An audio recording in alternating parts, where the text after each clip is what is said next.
Okay,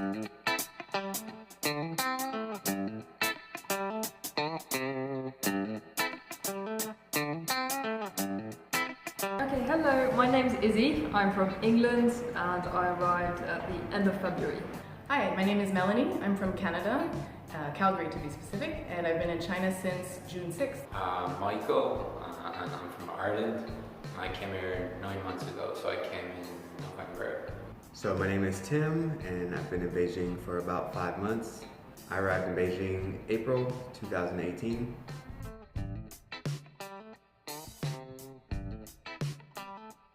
Being able to go wherever quite quickly and conveniently. You've got the subway, you can take DD, the bus, everywhere's very accessible and relatively cheap, so I like that. There's always something to see or something to do. I've been here 9 months and definitely haven't seen all of Beijing yet.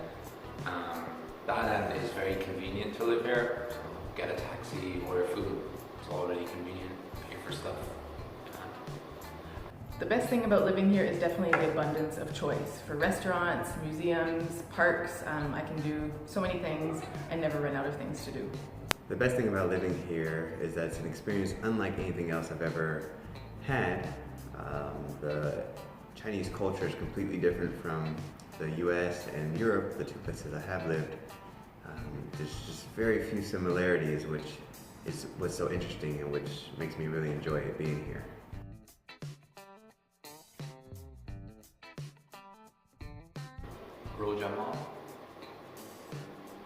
It's like a bap with meat inside, and yeah, it's really good.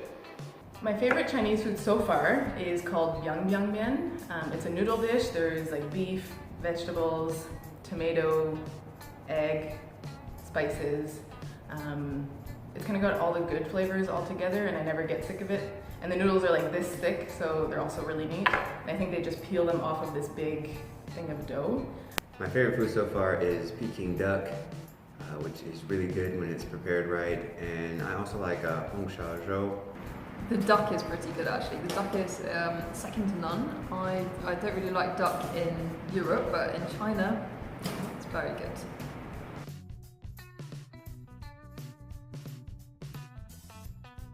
The coolest Chinese custom is by far the fact that people just wear whatever they want and no one cares. People will wear a t-shirt and then a dress on top and then a vest, or crazy boots and nothing matches, but I love that confidence and people really don't care what they wear. You can call any woman that's a little bit older than you Ai, which means aunt, and it's I was very familiar, and kids will call me as a man shushu, which is like uncle.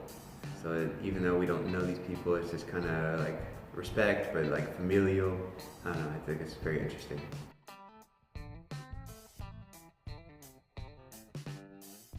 So when I went to Xi'an and I took the bus from the city to the Terracotta Army, it was maybe a 20-seater bus. There was 20 other people standing on the bus, and it was not safe at all because the driver was always braking really suddenly and people would fall over.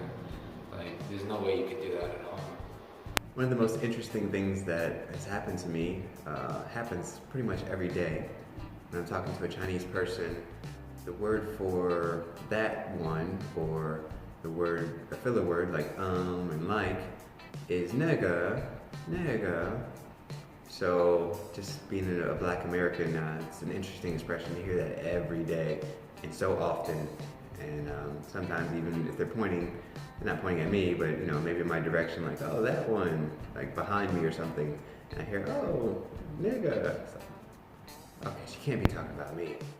But it's just part of the culture, and I think it's kind of funny and interesting. I think living in a hutong has been very interesting, maybe bizarre. I don't want to say trailer park, but it kind of feels like I'm living in a trailer park because there's no official garbage disposal, so we just put our garbage on the ground by the entrance. People are really gossipy. I get this impression that everyone knows what's going on everywhere, but it's kind of communal and it's fun in that sense. Luckily, I have my own toilet, but a lot of people have to share this public toilet. So yeah, the closest thing I could think of would be a trailer park, so that's been really fun.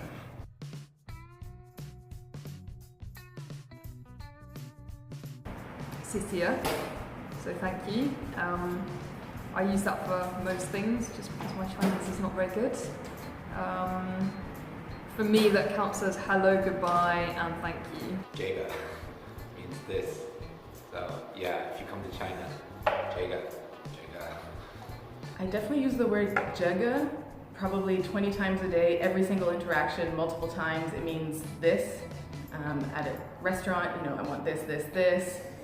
If I'm pointing to something, yeah, I need to learn more Chinese, but that's been incredibly useful.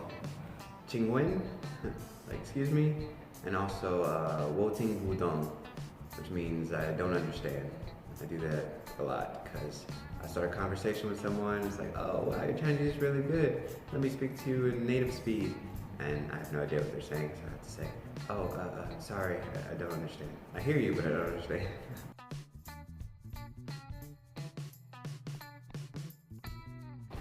They've got really weird, like, sleeping habits. So if you come here, you'll notice that people will fall asleep anywhere, like on a bench.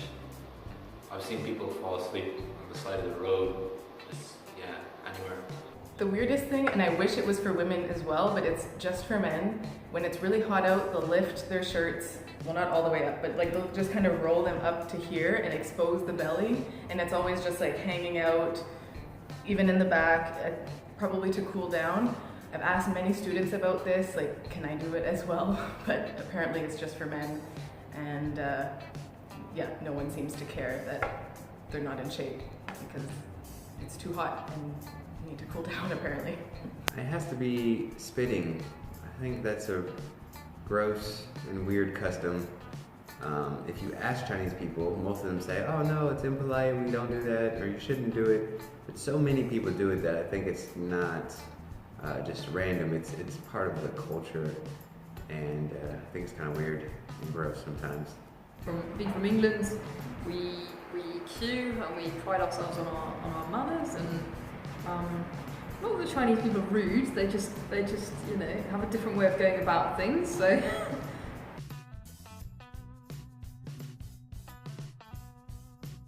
I use the subway every day.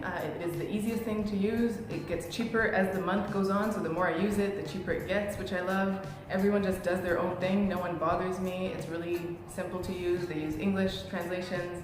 They also have like color-coded markings on the wall and the floor, so even if you can't hear the English or read anything, you can still follow along. And there are stations everywhere. They're super convenient. I am a subway convert, 100%. For me, I almost always ride my bike. I used to use the public bikes. I paid for the membership for like 6 months. And then a friend of mine said, wow, you ride bikes all the time. I have an extra one, you can have it. So I use that, and I pretty much ride the bike everywhere. Unless it's a long distance, then I'll probably take a metro. And if it's really late, then I will likely use a Didi, just like the Uber here in China. Subway, yeah, definitely, very convenient.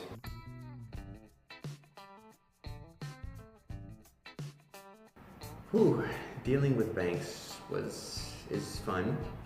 I haven't been back much, but when I first got here, trying to get my credit card, or my bank card, there's so many issues. One interesting one, I think that's specific to my case, was I have a suffix in my last name, Timothy Maxwell II.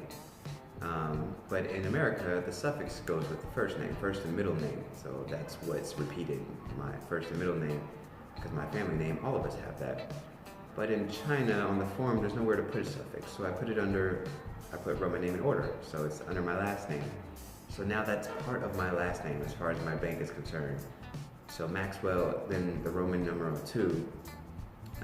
But do you put II, capital II, lowercase II, double L, 1 Nobody knows, and it caused so much confusion. The manager had to come down, and in the end, I explained to them like it's capital I, and so that's hopefully what they're using. But all of my official documentation now, my last name is Maxwell II. It's actually been pretty good. I haven't really had many issues like other people have. So no, I was quite fortunate. But make sure when you initially go that you have somebody who speaks Chinese. That definitely cuts out a lot of time. Terrible. Really like inefficient, and they would like try to pass you off. So I remember when I was going to get my bank card, they told me they didn't have any cards today, so I had to come back a different day. Yeah, just really not good. Yeah, opening a bank account was so far probably the hardest thing actually. I went to 4 different branches before I found one that actually had debit cards. So the first one, they were out of debit cards. Sent us to another one that would for sure have debit cards. They were also out of debit cards. Went to a third one, and then eventually got to the 4th one. I guess it was maybe a bigger branch. They had debit cards. Then you proceed to fill out a form, grab a number. We waited maybe 40 minutes to speak to someone at the counter. Then apparently I had filled out the date format wrong. You know, it's like year, month, date, and I had put it on the wrong side of the character, so I had to refill the form. And then I filled out a thing that I wasn't supposed to fill out, so I filled out the form a 3rd time. Eventually got everything set up. Having come from, I was working at a bank in Canada where the process to open a bank account is like you scan your driver's license and it takes 5 minutes. This was a lot more tedious, but thankfully I only had to do 1 trip and I haven't been back yet, so maybe that'll be the hardest part of it has been done and completed.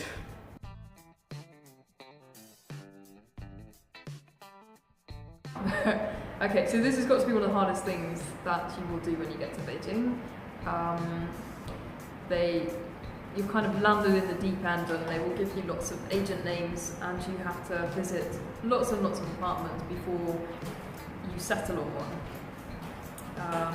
I think me and my flatmate, we had 3 apartments that disappeared, that we had secured and then lost.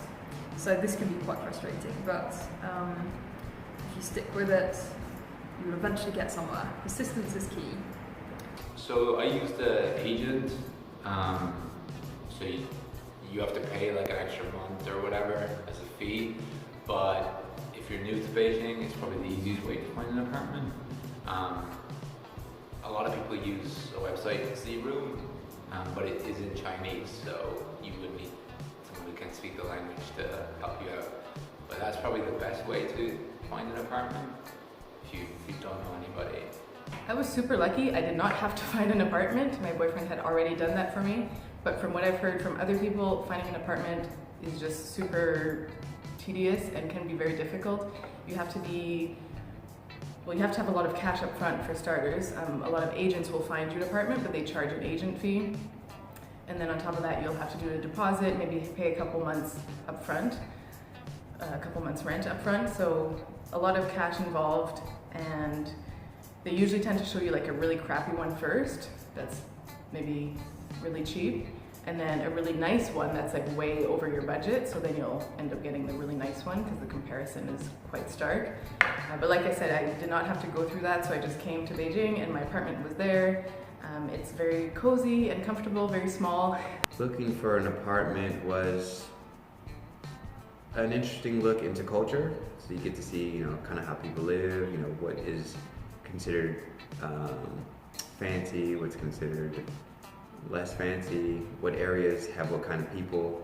And I looked at about 14 different places before I decided on my apartment, which actually was the best one that I saw, which was great because I was at the point of giving up. And finally, when I was ready to give up, I found the best one. So I used an agent at first, and then I switched over to Z-Room and found an apartment on my own. But then, talking to the agent, I needed help, so I had, Chinese colleagues and friends going with me to try to help me figure out how to rent an apartment. And now that I'm in it, it's easy, but finding one was definitely a chore. And we only had 2 weeks. Our company only pays for 2 weeks in the hotel, so you're under a time crunch.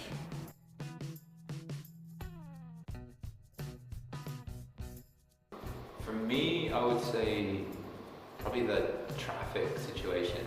So like when you cross the road, there aren't really any rules. You kind of just have to go. So for the first few weeks, I was really nervous every time I had to cross the street because the cars would just drive through the middle as you're walking across. So yeah, that and also the air quality. it's not been too bad this year, but definitely took like a month or two to get used to the air. The hardest thing for me, I think, has been my health. I've had like several courses of antibiotics for random different things. The food was hard to adjust to in the beginning. Lung issues, like I'm still not breathing properly. I don't know if this is like the AC that I'm in constantly. I think I'm in the AC maybe 23 hours and 50 minutes of my day. Like the 10 minutes that I walk from the subway to a building is when I'm outside of AC, which I'm not used to. And the air quality obviously is not that great. What else have I had? Oh, just like my skin reacting to the humidity on humid days, just weird ailments, and it's just been back to back. Luckily, the hospitals I've gone to have been just fantastic and really great. A little bit pricey, but hopefully I won't have to deal with that for too much longer. So one of the hardest things about living here is also one of the coolest things.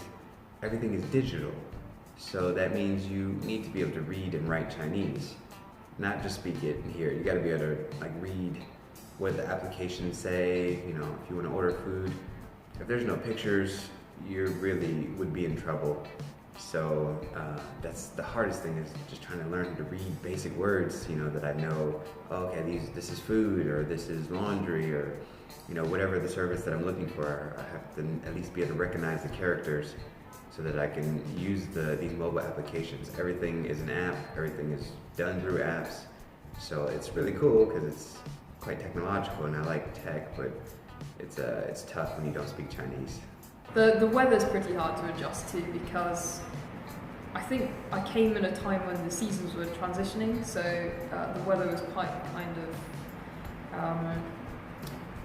schizophrenic. It went from being very hot to very cold, and very hot to very rainy. So we've had non-stop rain for the past 3 weeks.